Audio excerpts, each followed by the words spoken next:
Okay, because can we get into the fit? I got the shoulders out today. I got the corset on. You know what I'm saying? It's Thanksgiving, so I'm going to be eating a lot later tonight. So I needed to wear something to, hold down my bloated stomach. So I had to put on the corset. But, we coming with the natural hair. I got the dangly earrings to match. And you see the edges? I know you see the edges. Yeah, I know they laid and slayed. Y'all know I'm the queen of laid and slayed. Okay, we don't gotta talk about it. We don't gotta talk about it. Okay, we don't gotta talk about it. Honey, I'm everything. Welcome to the Barbie Life 2.0 podcast. I'm your host Shakira, aka Barbie 2.0, and today I wanted to get into a couple things because there were a lot of things going on this week, and I just was like getting pissed off reading it because I'm like, oh my god. Oh my god. But the first person I wanted to talk about is Lotto. Now, I'm going to do this episode in the most unbiased way possible, but I will let you guys know I do not like Lotto at all. Okay, that girl's colorist. She doesn't like dark-skinned women, and she calls women like myself burnt orangutans. So when it comes to Lotto, I already have built up hatred towards her because, girl, your original rap name was Mulatto.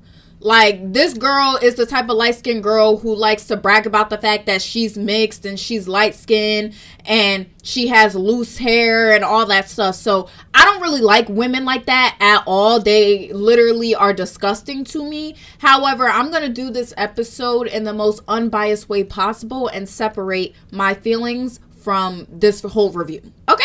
So recently, Lotto did an interview with XXL, and she had a lot to say. And the internet was going crazy over it because this girl was just saying a whole lot of nothing. And I was just looking at her like, girl, the way you don't take accountability at all is really beyond me. And at this point, it's like, oh my god. But let's get into the interview. So they asked her multiple questions, but one of the questions that really stuck out to me was when they asked her about female rap beefs. So I want to read it to you guys so we can go over it, okay? So the interviewer asked her, "You've had beefs in hip hop. Do you feel like that is a big part of being a rapper? Are women supportive of each other as they preach? Or that there's a lot more competition and picking sides behind the scenes?" And Lotto said, and I quote, "I think it really don't be a problem until we let fans, stans, whatever you want to call them, like the outsiders, once they get into the mix. I think that's what stirs the pot. Because it's like, we all be fans of each other and commenting and following each other, whatever. But then once we get to comparing, they will turn us against each other, which is very weak-minded of us as female rappers. I will take accountability. I don't think truly at heart it's us. Once people start infiltrating your mind and got you thinking this, now you feel this type of way without even addressing the person. Now you're addressing the fans. I think we be falling for these traps that they put on female rappers."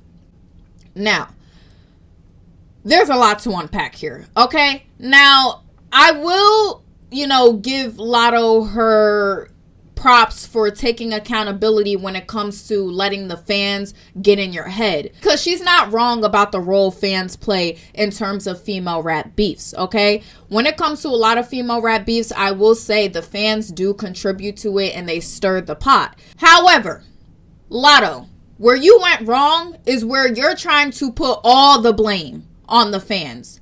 I get that the fans do contribute to female rap beefs, but at the end of the day, love, you are your own person and you are a grown-ass woman. And when it comes to your female rap beef specifically, girl, that was all you, okay? The fans didn't stir no pot. It was you. You went on a call with Nicki Minaj and recorded it. That was you. And that was some grimy-ass shit. It was. It was. You could have addressed Nicki without recording the call, but you recorded the call and you posted it on Twitter so you could try to villainize Nicki Minaj. Okay?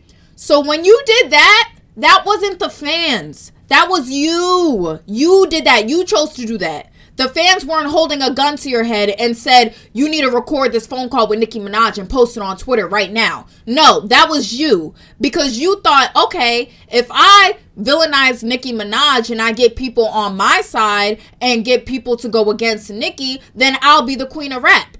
And that's what a lot of these female rappers do.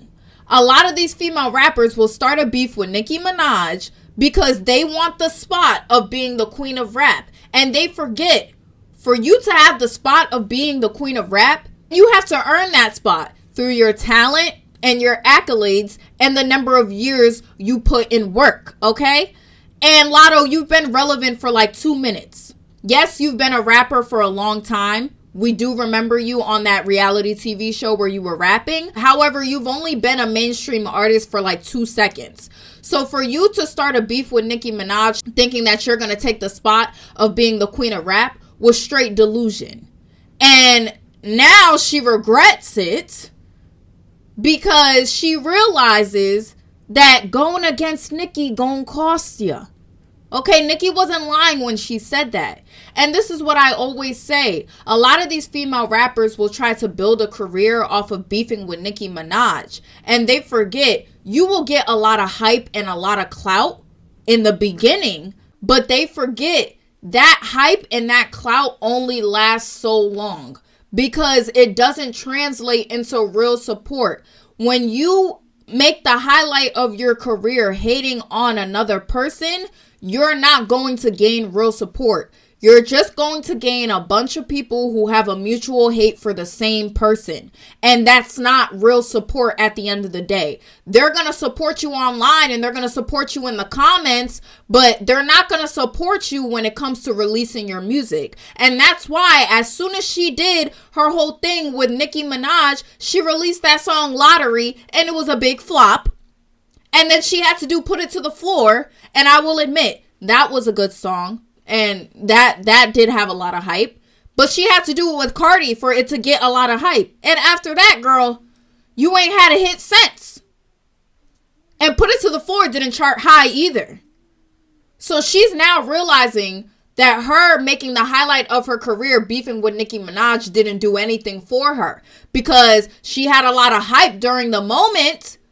But was it real support? Are people rocking with you for real now? No, they're not. They're not. And it's disappointing because even though I do not like Lotto at all, I'm not going to lie. She is very talented. And she is one of the best rappers, I would say, today in the female rap industry. She can spit, okay? She can get on that mic and spit. And she's also a very beautiful woman, okay? And if she didn't have this beef with Nicki Minaj, she most definitely could have been in Ice Spice's spot right now. But because she wanted to beef with Nicki and do shiesty weird shit like record phone calls and post it on Twitter, you're not only losing a fan base, but you're also creating bad relationships with other people in the industry. Because now who's going to really want to work with you? Who's going to want to trust you? Because once they seen that you recorded a phone call and literally posted it on Twitter, I'm sure a lot of artists in the industry were like, yeah, I can't really work with Lotto because I don't trust her. Because they don't know one day if you're just going to come out and post a private conversation without their knowledge. I mean, I wouldn't trust somebody like that at all. If somebody recorded my phone calls or my private conversations without my knowledge and then posted it on social media, I would not trust them ever again. And I'm sure people around me wouldn't trust that either. So a lot of people in the industry don't even trust her anymore. So you burned a lot of bridges already because now you don't really have that much connections and that many people in the industry that you could work with because nobody can trust your ass. Because you really you did some weird shiesty shit. For what? Views? For comments? But it didn't translate into sales. So, and Nicki's not the only person that she beefed with. You literally mentioned Coi Leray's dad in the song and made fun of his neck. Coi Leray did not do shit to you. And not even that. You mentioned her multiple times. You mentioned Coi Leray and her skinny body, and a lot of people were saying, oh, she didn't mean it like that. But it's like, why are you mentioning another woman and her body? It's as if you're trying to body shame her or something like that. And Coi Leray is a beautiful woman. Beautiful woman. And she don't need no ass or titties to be beautiful. Okay? And a lot of these BBL girls be mad because there's a lot of skinny women who eat them the fuck up without no ass or titties. And they have to spend thousands of dollars just to get some ass or titties and still be looking average. And it's a lot of skinny girls out here that look top tier who are 12 out of 10s. And they don't need no ass or titties to do it because that face card never declined. Okay? So, Lotto, you were weird for already doing that weird ass line where you were talking about Coi Leray and her body and how she's skinny. And then you took it even farther when you wanted to talk about her father and his neck. You talking on another female rapper's family. Literally. Did the fans tell you to do that? We didn't tell you to do that. You did that. That was your choice. Even with Ice Spice. Do y'all remember the red carpet where they were asking her to finish the lyric? And she was like, oh, I don't know that song. Okay, so the last question. It's, how can I lose if I'm already chose? Chose. Like. Are you looking at me? Somebody help me.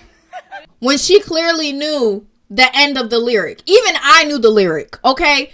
And at the time, I wasn't a big Ice Spice fan. And even I knew the lyric, okay? If you use TikTok or Instagram, you know the end of the song. How can I lose if I'm already chose? Like we all fucking knew the lyric, okay? If you have social media, you know the lyric. Because, like, it was everywhere. And Lotto, you knew who Ice Spice was. Okay, so you definitely knew the song. You be on TikTok. You be on Instagram. You be on Twitter. So you knew the line. But you wanted to act like you didn't know the lyric. To throw some shade. And look at where it got you. Nowhere. Nowhere. It just made you look bitter. It made you look jealous. And then on top of it, girl, you started copying Ice Spice's style. Because I will give Ice Spice her props right now. The only reason all these girls are dressing like Y2K bitches is because of Ice Spice. She may have not been the first person to do it, but she's the one that put it back in style. And a lot of these bitches are copying her because she started the trend. And Lotto, you literally are copying Ice Spice's whole style. Literally. Because you have no personality.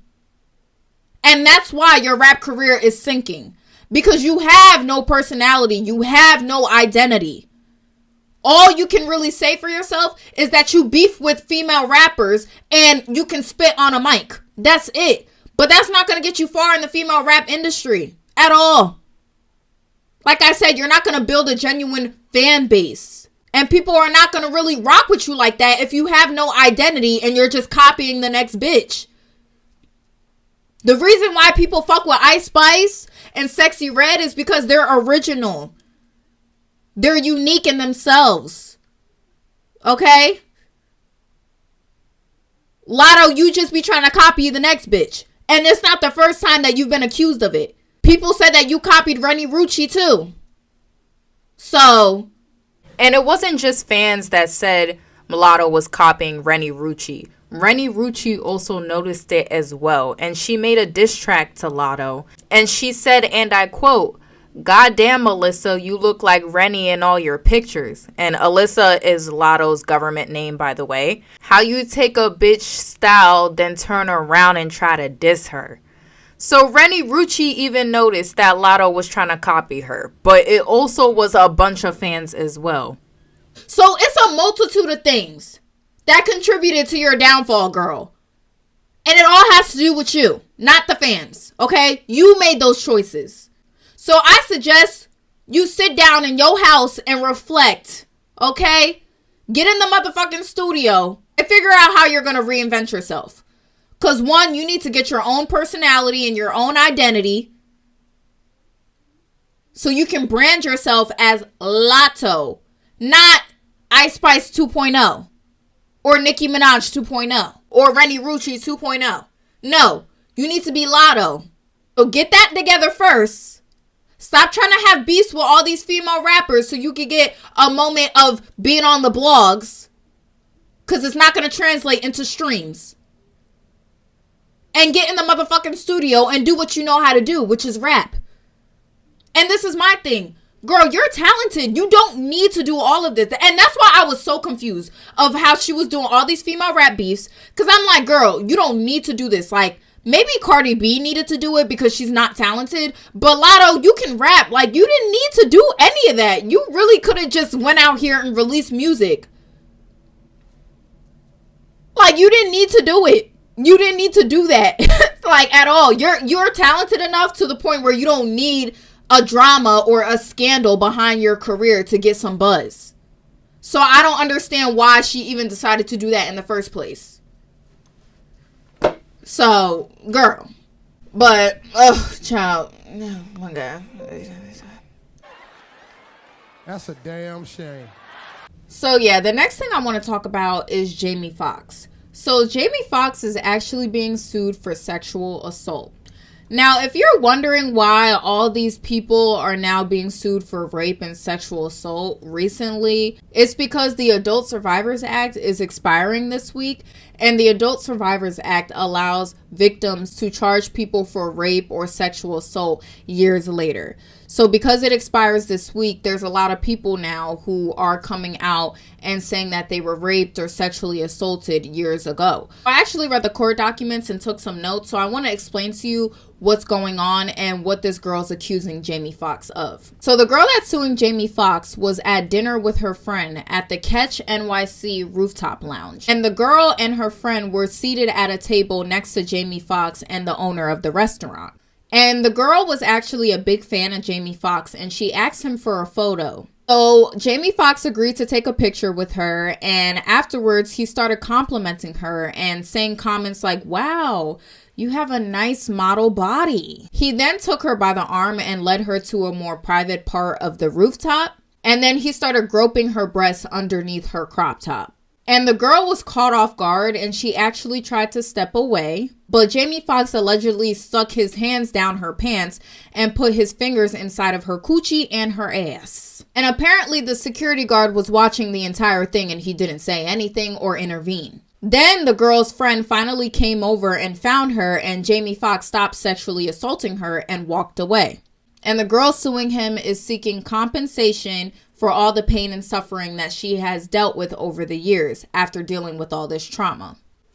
Now, this is all alleged, so I don't know if this happened or not. But if it did happen, that's really, really sad. And I hope Jamie Foxx is held accountable, because we've seen how a lot of celebrities get away with raping and sexually assaulting women just because they're famous and powerful and rich. We seen with Diddy last week. That man pretty much was raping and sexually assaulting Cassie for years, and she just now was able to come out and finally get the justice that she deserves. And, you know, speaking on the Diddy case, it's really funny to me how people kind of just forgot about the whole thing as soon as he paid the settlement. And people are letting Carisha off easy and just letting her continue living her life as if she's not seeing a man who was just accused of rape and sexual assault for many years. And it's just funny to me how as soon as he paid off the settlement, it's like everybody forgot about the Diddy case. Everybody's all happy and kumbaya with Carisha as if she isn't dating that man. And it's like, wow, y'all really do pick and choose. Because y'all still talk about Nicki Minaj for marrying Kenneth Petty, but y'all letting Carisha off easy while she's still seeing Diddy, a man who we know to be a suspect of many murders and who was just accused of rape and sexual assault and worse. That's just really funny to me, but it just shows you how in the black community, people don't really stand on what they really stand on. They just pick and choose, and you'll only get held accountable if you're not liked or if you're not popular. If you're popular in the black community and you have a high likability, people are not going to hold you accountable. So I think that's very funny, and I just wanted to point that out. Again, I'm very happy that Cassie got her settlement, and I'm really happy that she got the justice that she deserves. And I really hope that this girl gets the justice that she deserves as well, if this is true and Jamie Foxx in fact actually did this to her, because I'm not about to just let these black men get away with abuse, rape, and sexual assault just because they're black men. No, lock them up or make them pay. I don't care, okay? Your race is not, it doesn't excuse your actions, okay? Just because you're black, that doesn't mean that you're not capable of being a criminal. You are, okay? So it's not always the situation where they're targeting a black man and they're trying to take a black man in jail because they're trying to keep us back. Yes, that is the case sometimes because our justice system is very racist. But sometimes y'all do just be criminals and y'all do need to be locked up. So, yeah. But that's it for this video. I hope you guys enjoyed, and I hope you guys have a great Thanksgiving. I just want to say that I'm super thankful for all of you, and you guys don't know how much I love you. Like, you guys are so supportive, and I'm super thankful to have you guys. And yeah, if you're new here, my name is Shakira, aka Barbie 2.0, and I talk about colorism, texturism, featureism, and any other issues in the black community and trending topics. So if you like my page and you like me, please make sure to like, comment, and subscribe. And like I said, I love you guys so much, and I'm very thankful for you. And comment what you guys are eating for dinner tonight, because, you know, I kind of want to know. But yeah, I love you guys so much, and have a great Thanksgiving. Love you guys. Peace out.